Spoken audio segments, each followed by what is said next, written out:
Et Samasoula, vous avez été rejointe par quelqu'un, Samasoula, vous vous trouvez toujours à Carlton Gardens?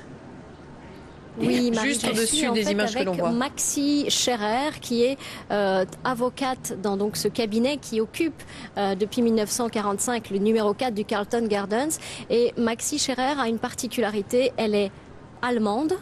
Elle est parfaitement francophone, elle est même inscrite au barreau de Paris. Bonjour. Qu'est-ce que ça représente pour vous de travailler au quotidien dans ces locaux si hautement symboliques? Effectivement, le cabinet Wilmer est un cabinet américain. Nous avons conscience de l'aspect historique de ces lieux pour la France et pour l'Europe tout entière. Comme vous disiez, je suis de nationalité allemande. J'ai vécu à Paris très longtemps. Je suis avocate au barreau de Paris. Et tout ça, c'est possible uniquement aujourd'hui dans l'Europe parce qu'il y a eu des hommes et des femmes qui ont combattu maintenant il y a 70 ans pour une France libre, pour une Europe libre. Alors vous êtes tous les jours dans ce bureau de l'horloge. Il y a ces photos du général de Gaulle. Est-ce que ça vous inspire au quotidien? Oui, effectivement, on a toujours un petit clin d'œil, un petit sourire quand on arrive dans notre réception. Il y a aussi les clients, non seulement les clients français, mais tous les clients en fait qui nous posent des questions et c'est pour nous l'occasion de rappeler cet aspect de l'histoire. Ça nous arrive aussi d'avoir en bas des touristes, notamment le week-end, quand on arrive à travailler le week-end, qui nous posent des questions et en général, je les invite de monter, de regarder le bureau de l'horloge et j'essaye de leur expliquer au mieux que je peux. Je ne suis pas historienne, bien sûr, l'histoire du général de Gaulle. Alors c'est grâce à vous, en quelque sorte, qu'en 2008, le bureau de l'horloge a été inclus dans les cérémonies de célébration du 18 juin. Racontez-nous ça. Alors c'était vraiment un hasard, je dirais pas c'est grâce à moi, mais c'est en fait lors de la visite du président Sarkozy en 2008, en avril, que j'ai pris contact avec le personnel de l'ambassade ici. J'ai également mentionné l'existence du bureau de l'horloge toujours chez nous et que nous sommes très honorés et heureux de les accueillir s'ils le souhaitent. Donc en fait c'est comme ça que la prochaine cérémonie du 18 juin, donc en 2008, s'est fait chez nous en collaboration avec l'ambassade et la Fondation de Gaulle. Donc on a eu une réception avec 200-300 personnes, dont notamment M. Crémieux-Briac qui sera ici même aussi aujourd'hui et qui était là à l'époque en 1940. Vous m'aviez dit que vous aviez été extrêmement impressionné de la rencontre avec M. Crémieux-Briac, justement. Oui, c'est un homme formidable. J'ai été personnellement très touchée par son discours. Il a non seulement rappelé les souvenirs de l'époque, mais également eu un regard vers l'avenir. Et il a rappelé également le devoir de tout le monde, de ne pas oublier et de continuer à s'assurer que l'Europe continue sur cette voie libre et Merci.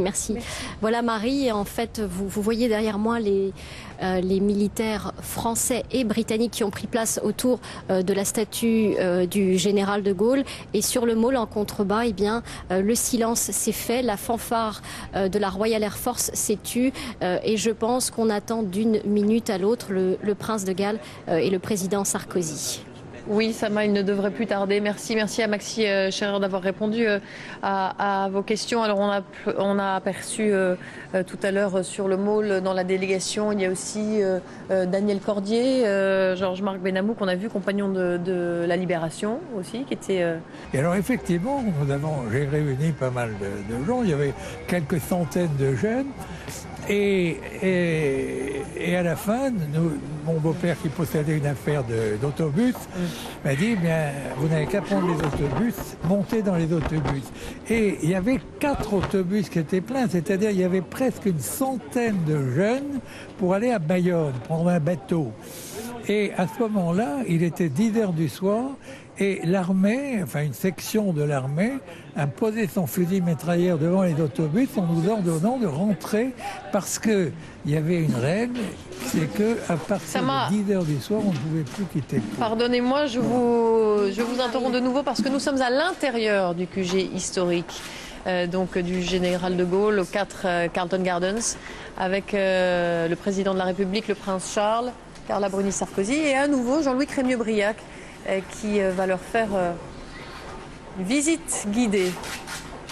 Monsieur le Président, Madame, Votre Altesse Royale, cette maison, si je me souviens bien, 750 livres par mois, fut le quartier général de la France libre du 23 juillet 1940 au 3 juin 1943, jour où le général de Gaulle institue à Alger avec le général Giraud le comité français de la libération nationale. De Gaulle, en arrivant le 23 juillet au matin dans le bureau qui devait occuper à cet étage, à 2 pas d'ici, il trouve un bouquet de fleurs que Mrs. Winston Churchill y avait fait déposer. Au début de septembre, il partit pour l'Afrique, où il resta jusqu'à fin novembre. Et nuit après nuit, durant cette période, ce fut le Blitz, les équipes de Carlton Gardens eurent à affronter les bombardements allemands. Chaque soir, des Français libres se relayant sur le toit avec des lances d'incendie entourées de sacs de sable pour prévenir un éventuel incendie. Les accords Churchill-de Gaulle du 7 août 1940 avaient prévu que le général pourrait avoir des services civils au bénéfice de la force française.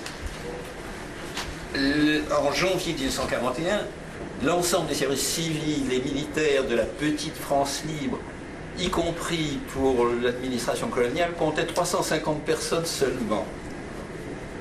Lorsque de Gaulle, en septembre 1941, institua le Comité national français, les commissaires nationaux se répartirent par étage à la manière d'un millefeuille, chaque ministère occupant un étage, l'information au rez-de-chaussée, l'état-major particulier au premier, le général de Gaulle donc avec son cabinet à cet étage, les affaires étrangères au 3e étage, au 4e, le professeur Cassin avec la justice et le journal officiel, au 5e et 6e, les finances et les colonies de Pleven.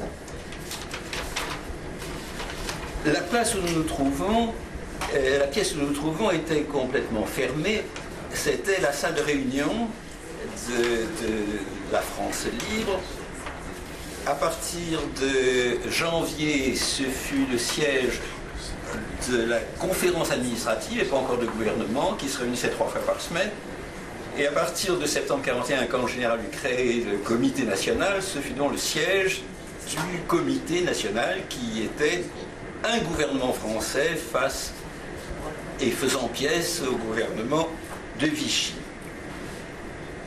C'est également ici, le général de Gaulle a présidé dans cette pièce au moins 150 réunions, non compris les réunions d'état-major. Et c'est ici, également dans cette pièce, qu'avaient lieu les conférences de presse, car le général de Gaulle fit à Londres 3 conférences de presse. La première, sans qu'il acceptât de répondre aux questions des journalistes. Puis un membre du service d'information, le futur gouverneur des colonies Siriex, le persuada que, vu l'habitude anglaise des conférences de presse, il fallait qu'il se prête au jeu des questions et réponses. Il accepta non sans longues hésitations. Et ce fut un succès étourdissant. La presse britannique admira le caractère spirituel, ses réparties, incisives. Et ce fut le débat donc d'une grande réussite dans laquelle il se distingua.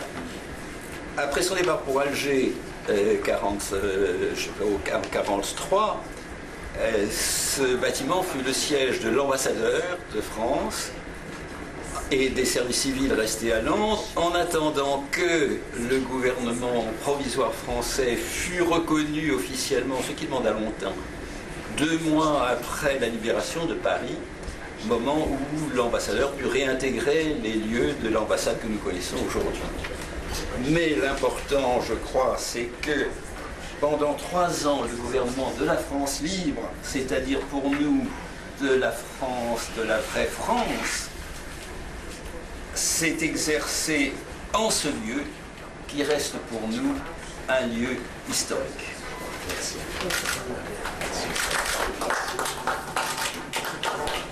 Voilà, Jean-Louis Crémieux-Briac qui sert de guide ce matin pour les commémorations de la date du 18 juin. Ce manuscrit. Ceci est le Comité national français sous sa dernière forme londonienne. On voit le général de Gaulle avec 4 roues à côté de lui et pour la première fois les ministres arrivée de France, André Philippe d'une part, Massimi de l'extrême droite de et Soustelle qui était là. Voilà le bureau. La photo suivante est très impressionnante et elle est symbolique car elle représente c'est Pléven, Cassin, la Muselier et Dieter. Et elle représente un garde à vous national que le général de Gaulle avait prescrit à la suite des fusillades de 50 otages à Bordeaux et de 50 à Châteaubriand.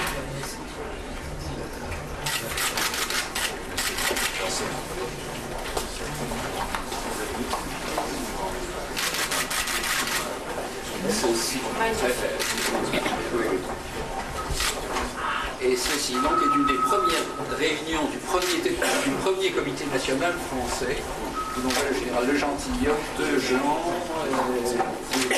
Pourquoi en face et Pléven à peine visible. Le quartier général à l'époque donc était gardé par les cercles de sable et pendant une période il y avait une murette pour protéger l'entrée contre les effets de l'Est. Merci.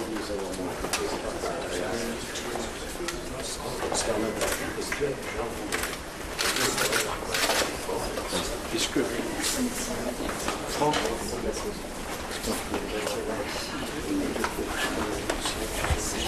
Monsieur le Président, Madame la Présidente, son Altesse Royale. Your Royal Highness. Je ne veux pas prendre ce qui est pas pour moi. Mais c'est tout à fait. Mr. President. Your Royal Highness, to commemorate the occasion on behalf of our office. Magnifique. Nous serons très honorés de garder ça en souvenir de Exactly, votre venue ça vous ici. make sure it gardera pris. Nous vous remercions infiniment et nous nous excusons du dérangement procuré. C'est avec le plus grand plaisir. Merci beaucoup. Merci, monsieur.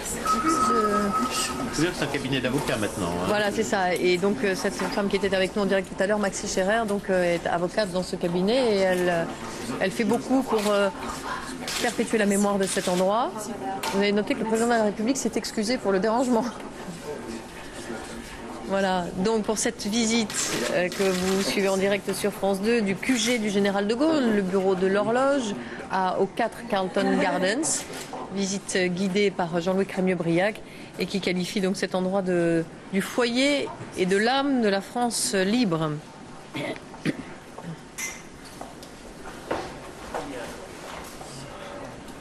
Alors le président de la République et son épouse vont repartir maintenant de Carlton Gardens.